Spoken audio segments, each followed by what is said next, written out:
Just a little more humour. A man, one morning, called a taxi company and he complained that a cab he ordered to take him to the airport had not arrived. The girl who took the call apologised. "I'm very sorry, the cab isn't there yet, sir," she said. "But don't worry, the plane is always late."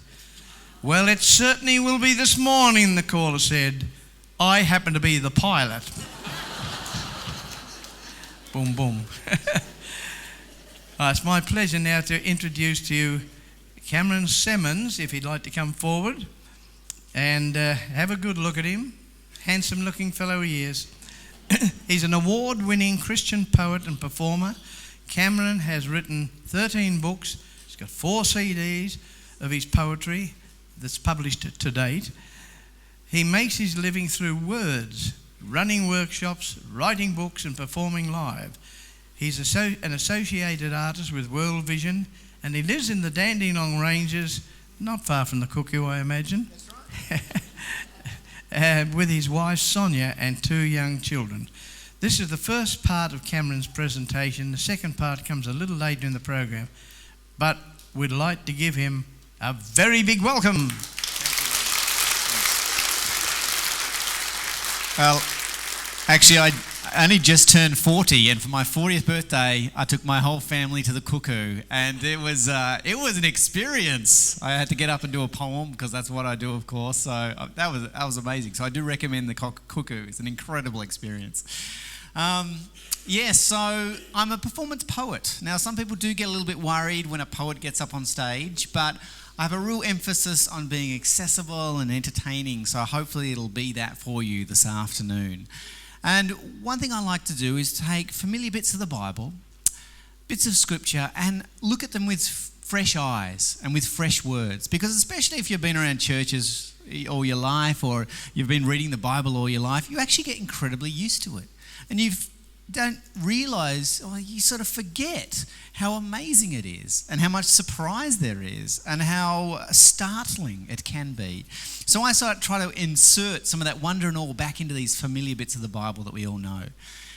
The first piece I want to do for you, though, comes out of one little verse in Colossians. And the verse is, "Clothe yourself in love," or "above all, wear love." And I had that as a reading at my wedding. It's a beautiful concept. But, when I see it too, I'm a poet, I don't just go, "Oh, that's a nice idea, that's lovely." I go, "Oh, that's actually a nice metaphor. I can work with that metaphor, expand that metaphor. Maybe I could write a whole poem about that." And I did. So it's called "Love is the New Black." Here we go. Above all, wear love. It's more durable than denim and more cozy than track pants.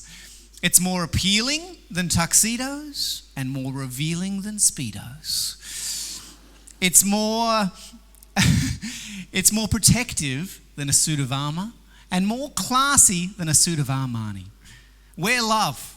It's brandless and it's priceless. Fits all sizes, suits all classes, flatters any figure, matches any moment. Wear love, the couture of all virtues, the high fashion of the highly faithful, more beautifying than Cartier, more fragrant than Chanel, and more the thing than any bling. Wear love. It's more fundamental than footwear and more clarifying than eyewear. Now, don't wear jealousy and envy. They're out of fashion, man. And don't wear legalism and judgment. That is so Last Testament. And don't wear vengeance and fear, for they were hung out to dry in 33 AD. Wear love. And wear it tight. Wear it every day and every night. Wear it. Share it.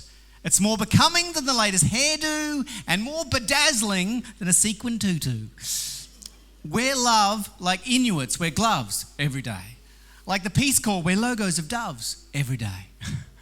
What more can I say than wear love? I promise you, it'll look good on you. It always does. Thank you. Thank you very much.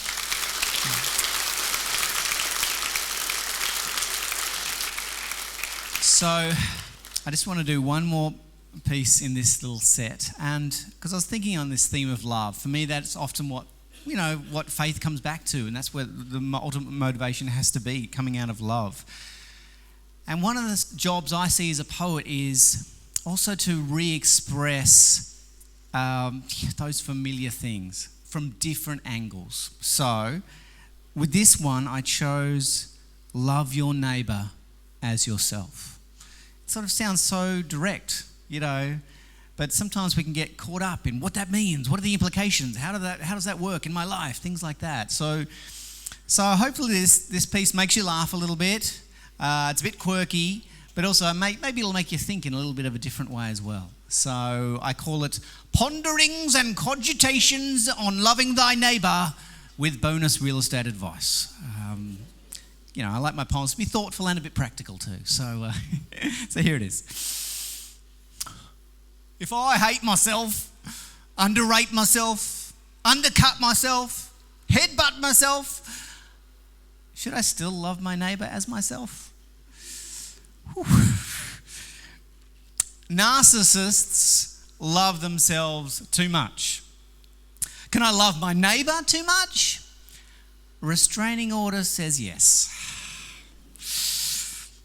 There's an old African proverb that I made up that says, hate takes offence, indifference sits on the fence, love jumps the fence. Now, in relation to neighbours, that's generally good advice, except if they have Rottweilers. Father Christmas says, love your neighbour as your elf. I know that's daggy, I know. Modern economists say, love your neighbour as your self-interest dictates. But Jesus originally said, love your neighbour as yourself. So, what if I ignore my own needs? Can I ignore the needs of others too? Or what if I annoy myself? Can I annoy my neighbours? And what if my neighbour was Darth Vader and very resistant to love? Should I use some kind of force? Remember, not every neighbour is lovable, but love them anyway. And not every love is suitable for your neighbour. They may not like holding hands or snuggling at 3 a.m. with their neighbour. But if you find the right love for the right neighbour, then everyone will want to be your neighbour. And that's a great time to invest in real estate. But remember, don't forget, not every neighbour is lovable, but love them anyway. Thanks very much.